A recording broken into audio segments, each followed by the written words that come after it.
Assalamualaikum warahmatullahi wabarakatuh. Alhamdulillah, alhamdulillahi rabbil alamin. Wassalatu wassalamu ala asyrafil anbiya'i wal mursalin wa ala alihi wa sahbihi ajma'in. Amma ba'd. Para pemirsa sekalian yang sama-sama berbahagia dan dimuliakan oleh Allah Subhanahu wa ta'ala. Alhamdulillah, kita berjumpa kembali pertemuan berikutnya atau pembahasan berikutnya dari agenda kita, yakni pembahasan tentang tajwid yang berkaitan dengan bab makharijul huruf. Para pemirsa sekalian, kita sudah membahas pada pertemuan sebelumnya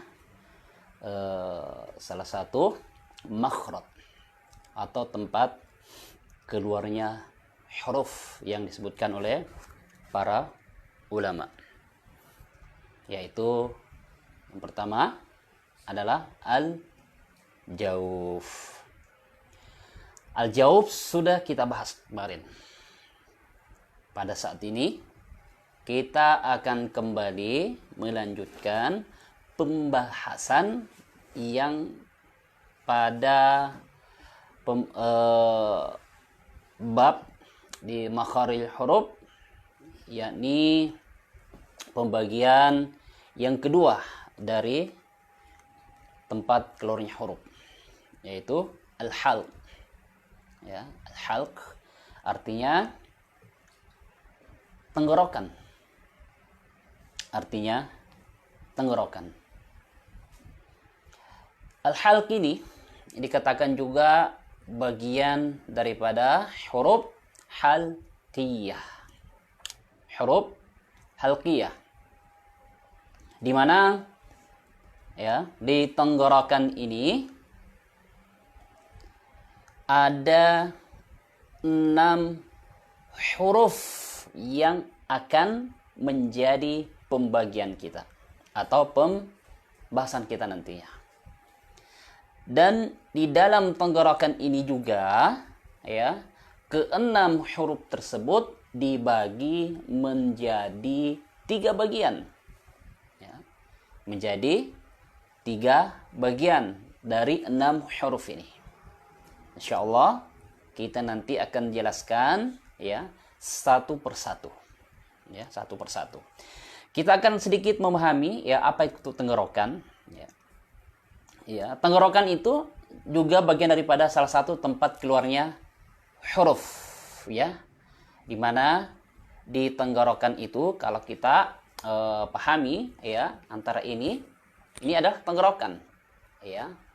Nah, di tenggorokan di sekitar ini ya, itu ada yang namanya pita suara, ya, berada di daerah cekungan.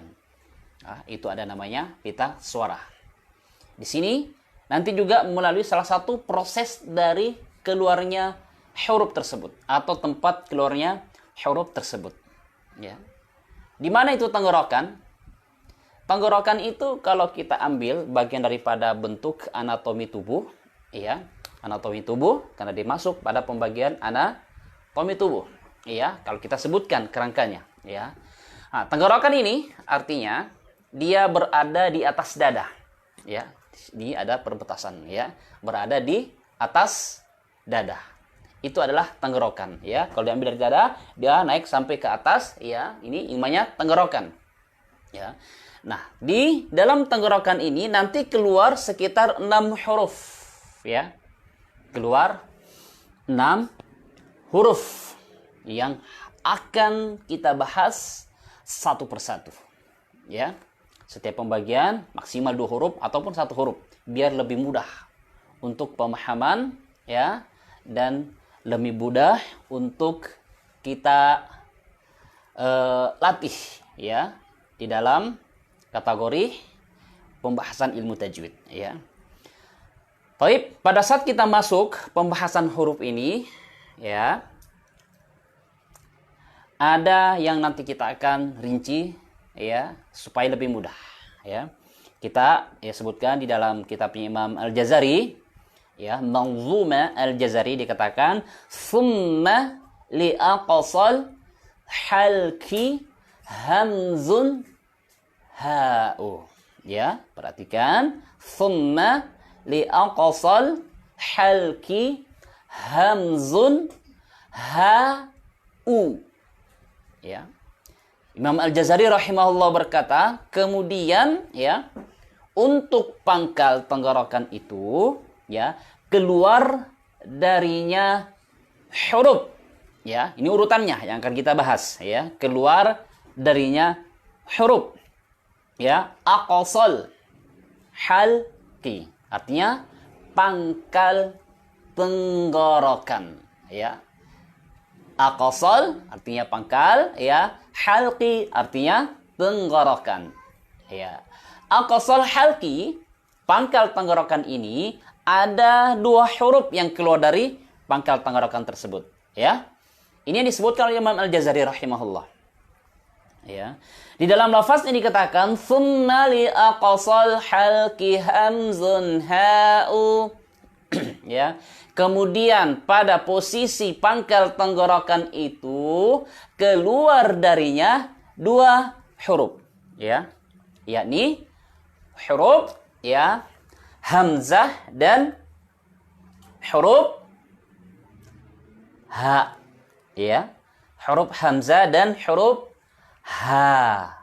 Ini yang akan kita bahas satu persatu ya pada pertemuan kita.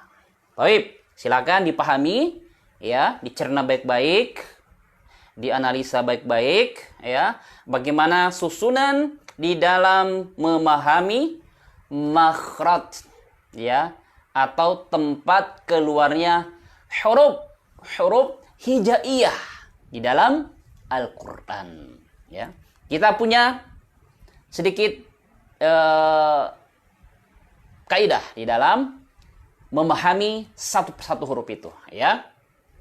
Jika ingin dicatat, silahkan dicatat ya. Di dalam memahami ini, yang pertama akan kita bahas adalah huruf hamzah ya. Huruf hamzah ya. Dikatakan thumma li aqsal halqi hamzun ha'u ya. Ada 5 kaidah ya, dan ini nanti kita akan berurut terus. Artinya apa?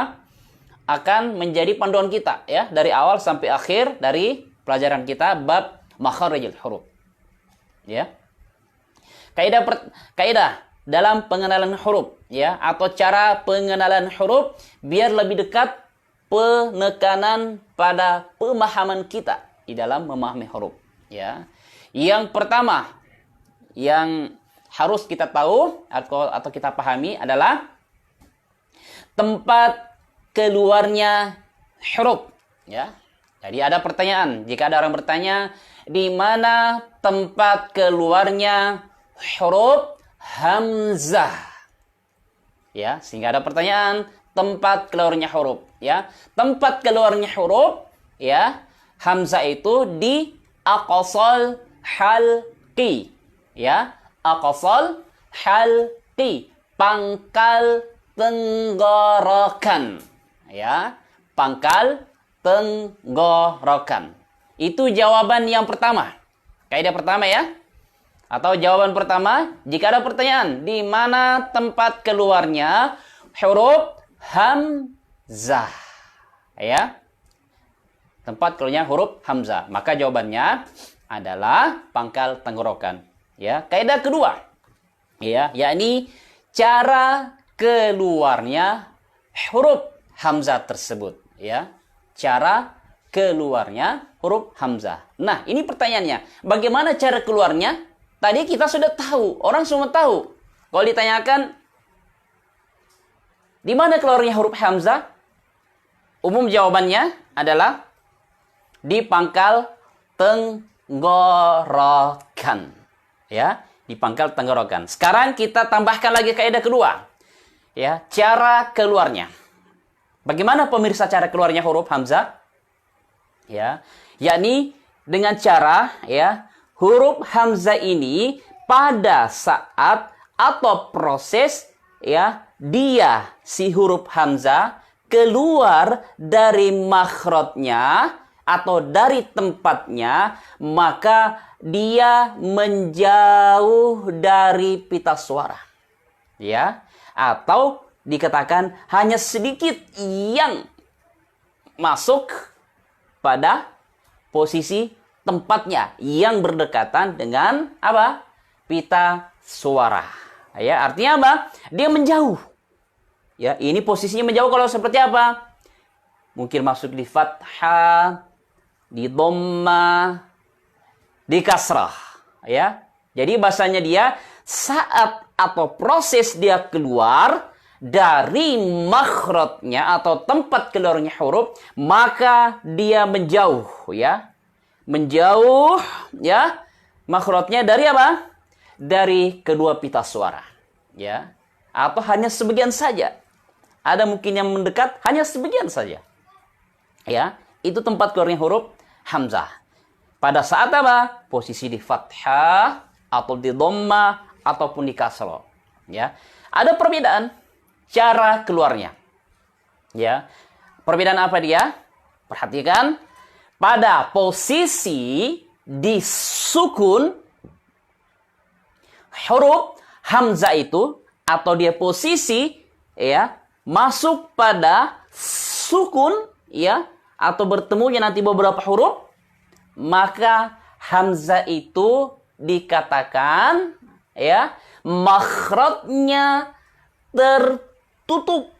Nah, ini makhrajnya tertutup atau dikatakan menyempit, tidak ada ruang darinya, tidak ada tempat darinya. Langsung dikatakan makhrajnya menyempit ataupun tertutup. Ya, itu proses keluarnya huruf hamzah, ya. Kalau masuk di posisi apa? Posisi sukun, ya. Posisi sukun. Taib. Kemudian kaidah ketiga, setelah kita tahu pertanyaannya di mana tempat keluarnya huruf hamzah, jawabannya jelas tadi. Kok terus kemudian kedua, bagaimana cara keluarnya huruf hamzah? Sudah kita jelaskan. Ketiga, bagaimana atau cara pengucapan huruf hamzah? Ini yang harus kita ketahui pemirsa sekalian. Ya. Yang harus kita ketahui dari pembahasan kita khusus pada huruf hamzah. Ya. Bagaimana cara pengucapannya? Baik. Sekarang kita lihat cara pengucapan huruf hamzah, ya, yaitu, ya, misalkan dalam posisi fathah maka lidah ini nampak seolah-olah seperti apa?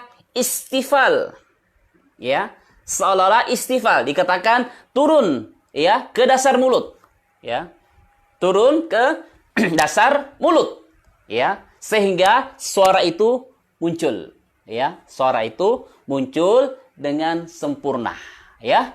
Artinya apa? Supaya tidak terjadi kesalahan, ya, supaya tidak terjadi kesalahan dalam melafalkan huruf hamzah dengan sedikit kayak orang ketawa, tapi tidak terlalu jauh, ya. Beda posisi nanti di kasrah kayak orang senyum, nyengir, ya. Tetapi kalau posisi fathah tidak terlalu nampak, ya, senyumnya, tetapi kurang lebih seperti itu, ya. Misalkan kalau kita, ya, penyebutan huruf hamzah, ya, caranya dia keluar dari mana? Pangkal tenggorokan.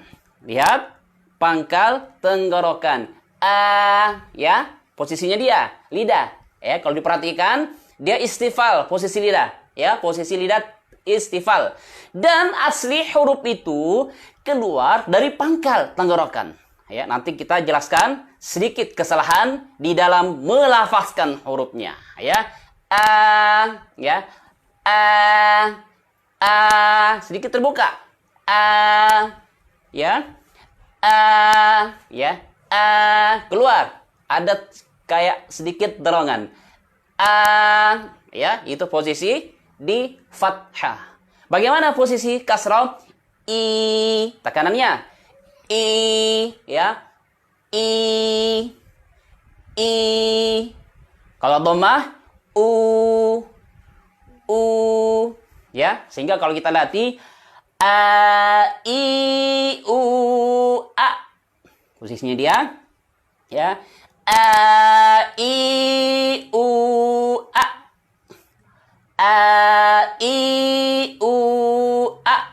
Ya, kalau kita muterkan lagi, a a a a u i a i a a i u a u a i a u a i a i a u i a u i a i u a i u a u a i a u a i a u a i a i a u i a u i. Perhatikan. Jadi cara keluarnya seperti itu, ya. Jangan sampai terjadi nanti kesalahan. Dan perhatikan pemirsa sekalian, pada saat posisi disukun ya, hamzah itu makhrajnya menyempit atau menjauh ya dari tempatnya, ya. Menyempit atau tertutup makhrajnya, sehingga suara yang keluar itu seperti atau seolah-olah terkunci. Ya, seperti apa contohnya yang kita latih tadi, ya. Misalkan a, itu dia terkunci atau tertutup makhrajnya, ya.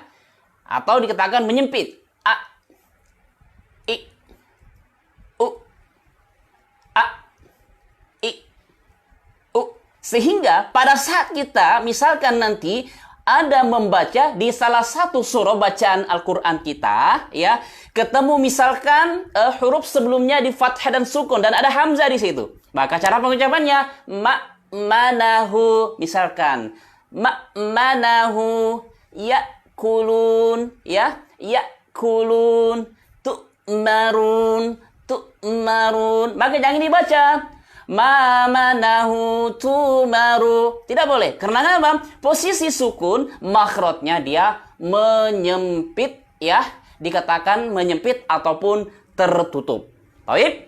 Itu kaidah, ya, di dalam memahami makhraj atau makharijul huruf, ya, dari cara pengucapan hurufnya. Kemudian kaidah yang keempat adalah sifat hurufnya. Ya, sifat hurufnya kita tidak terlalu bahas mengenai sifatnya ini karena nanti akan ada pembahasan khusus sifat daripada huruf ini. Namun secara global kita akan sebutkan sedikit sifat daripada hamzah, salah satunya jahr, ya, lawan dari hamas, ya, atau dikatakan juga syiddah. Syiddah itu artinya kuat, ya. Syiddah artinya kuat, ya. Maka dikatakan dalam sifatnya itu ajidu qatim bakat. Ajidu qatim bakat. Salah satu huruf masuk, ya, dalam sifat-sifat yang dikatakan hurufnya syiddah ataupun kuat, ya, ataupun kuat. Nanti kita akan bahas tersendiri tentang sifat daripada huruf ini. Baik. Kemudian kaidah yang kelima di dalam memahami huruf, ya, dan pemirsa sekalian harus setidaknya menyusun, ya, bagaimana target kita, ya, ada target, ada upaya untuk mengetahui, ya, dan melatih huruf ini, ya. Kemudian yang kelima di dalam memahami kaidah atau pengenalan huruf itu adalah kesalahan di dalam mengucapkan huruf, ya. Kesalahan di dalam mengucapkan huruf, ya. Ini kesalahan mengucapkan huruf, ya. Walaupun kita mahir membaca Al-Quran, walaupun kita bagus suaranya, walaupun mantap iramanya, tetapi kalau salah dalam pengucapan hurufnya, dalam ilmu tajwid, nilainya salah. Ya, nilainya ada salah.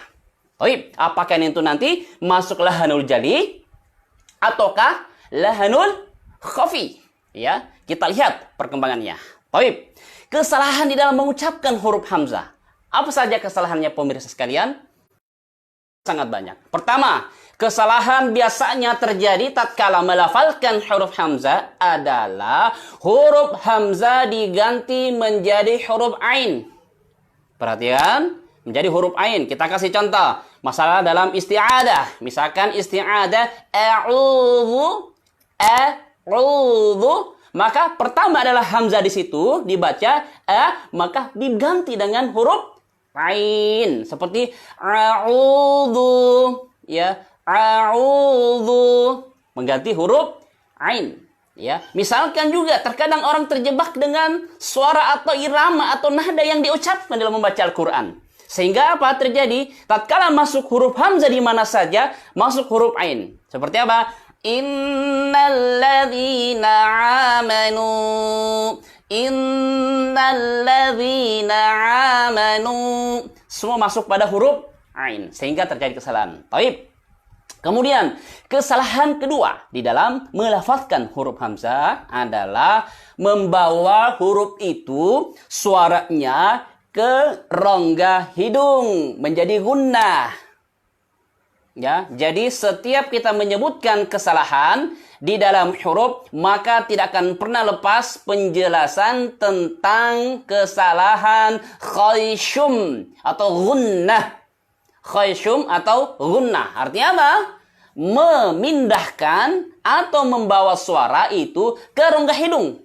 Padahal huruf hamzah ini bukan di hidung tempatnya. Aqsal halqi, satu jengkal jaraknya dari hidung ke tenggorokan, pangkal tenggorokan. Jadi jangan sampai lari ke rongga hidung tatkala mengucapkan huruf hamzah. Baik. Seperti apa dia? Misalkan dia membaca huruf hamzah itu lari ke hidung, ya.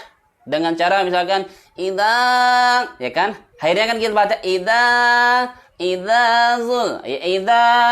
Itu lari ke idza, lari ke hidung. Atau pada saat membaca amanu, perhatikan suaranya keluar. Amanu, amanu, amanu. Pada saat dia lari ke hidung, amanu, amanu, amanu, au. Padahal kita baca ma'auna. Auna, tapi dari ke hidung. Ma'auna. Baik, itu kesalahan di dalam melafalkan huruf tatkala kita membaca Al-Quran. Jadi apa? Hindari suara hidung tatkala huruf itu bukan di rongga hidung tempatnya atau khayshum. Baik, kemudian tatkala melafalkan huruf hamzah biasanya terjadi, ya. Ini bagi mereka yang terlalu berlebihan dalam mengirama akan Al-Quran. Sehingga biasanya huruf hamzah itu tidak jelas. Huruf yang keluar dari hamzah tidak jelas. Diperhatikan pemirsa sekalian, tidak jelas, ya. Terkadang huruf hamzah hanya sebagai ketukan saja. Ya, kayak huruf atau orang seolah-olah keselak, ya, atau kesedek tatkala membaca atau seolah-olah pernah memakan sesuatu, tenggorokannya terganggu, ya, seperti ya, kayak terkunci makhrajnya. Kenapa bisa ada seperti itu? Misalkan kita contoh, ya, tatkala dia kesalahan huruf hamzah itu seolah-olah terkunci atau menyempit makhrajnya, harusnya terbuka. Contoh dalam isti'adah, harus dibaca a'u. Dia baca apa? A'udhu. Ini banyak kesalahan. Misalkan lagi, a'udzu billahi minasyaitonir rajim. Tatkala membaca harusnya sempurna. A'udzu, dia membaca a'udzu billah. Ini tidak sempurna. Ini kesalahan. A'udzu billah. Sekali lagi, a'udzu billahi minasyaitonir rajim. A'udzu billah. Baik, itu kesalahan. Tidak boleh dikejut. Tidak boleh hanya sekedar mengejut, tidak menyempurnakan huruf itu nggak boleh. Jadi a'udzu. Baik. Itu kesalahan dalam huruf hamzah. Misalkan lagi kesalahannya tatkala mengucapkan hamzah seperti membaca Al-Fatihah, tatkala alhamdu, harusnya kita baca posisi hamzah istifal lidah. Alhamdulillahi Alhamdulillahi Rabbil Alamin. Tatkala mengucapkan huruf hamzah, dia mengucapkan dengan cara apa? Seperti mengejutkan. Ya. Sehingga apa? Huruf yang keluar tidak sempurna. Kita contohkan membaca alhamdulillah. Misalkan Alhamdulillahi Rabbil Alamin. Alhamdulillahi Rabbil Alamin. Baik, tidak sempurna hamzanya.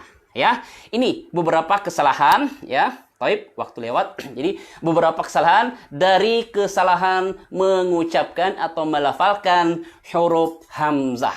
Ya, dan masih banyak lagi sebenarnya beberapa kesalahan. Namun kita cukupkan sampai di sini. Yang jelas kaidah yang harus kita pahami ya dalam pengenalan huruf. Pertama tadi harus menguasai tempat keluarnya. Ya, kita ulangi tempat keluarnya. Pertama, kemudian cara keluarnya atau bagaimana cara keluarnya. Kemudian ketiga cara pengucapan, latihan hurufnya, kemudian sifat hurufnya, kemudian kenali kesalahan di dalam melafalkan huruf tersebut. Ya, baik dalam bentuk tunggal atau tatkala masuk kata ataupun kalimat ya di dalam bacaan Al-Qur'an kita. Baik. Mungkin hanya ini pemirsa sekalian yang sama-sama berbahagia. Mudah-mudahan bisa bermanfaat pertemuan kita pada kesempatan malam ini. Insyaallah ta'ala kita akan lanjutkan pada pertemuan berikutnya esok malam.